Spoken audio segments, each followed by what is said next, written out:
So, what's up sa inyo tanan? Subong ma-create kita sa aton first network gamit ang packet tracer.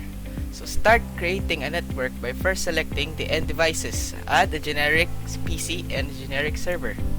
So, makato kita sa end devices. Click sa PC. Ibutang sa dira. And then, generic server. Butang ta sa dira. Okay.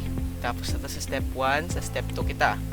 Other connections, select the copper straight through cable, which is the solid black line. This one, at dire. And connect the device. O, tapos na. The red lights on the link indicate that the connection is not working. O, wala siya ga-work. Kay ito, pula. Now, use the delete tool to remove the copper straight through cable. So, delete this. Boom. Okay. And we will use a copper crossover cable. Diri man ta Japon sa connections. Ini ang ang hindi sa tadlong.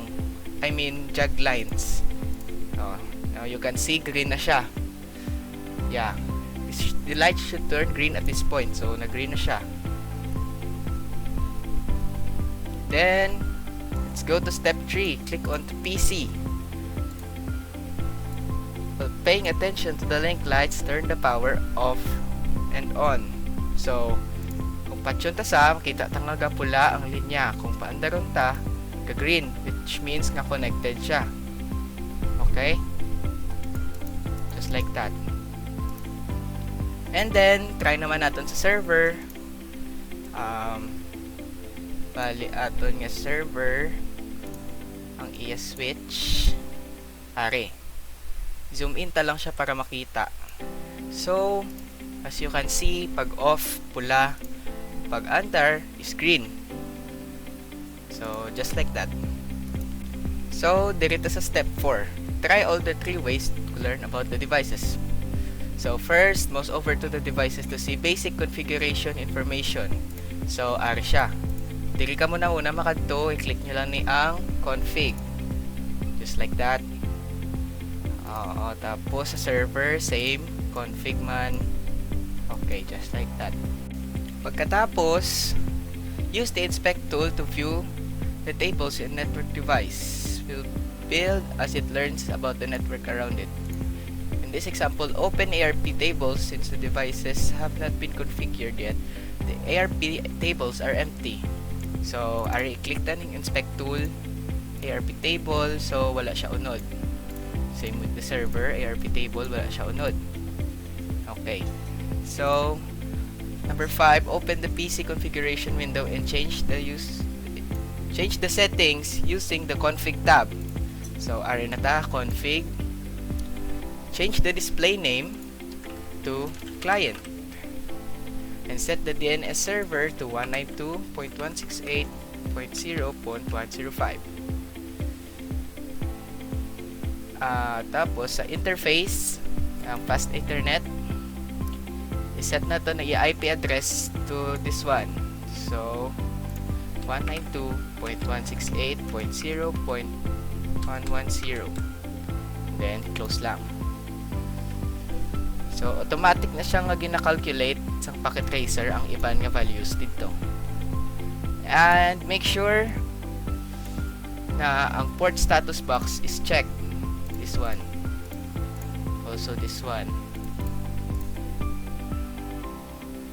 So, go to the desktop tab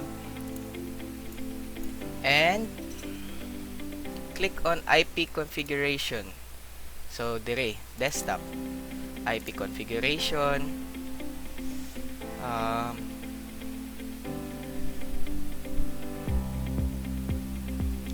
Pwede man na siya dire ma-change yung IP address and DNS server, just like that.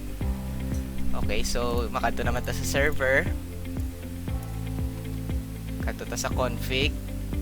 Change the display name to web server.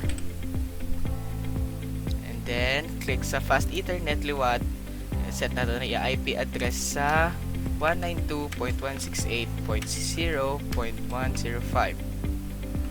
And then make sure port status is on. Tapos makadto kita sa desktop configuration. Tapos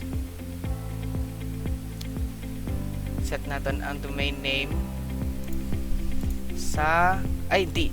So magkadto kita sa DNS configuration, kadto ta di sa services, tapos DNS, and then after sina add kita sa domain name nga www.firstlab.com, and then set nato in i-address as 192.168.0.105, and then we add.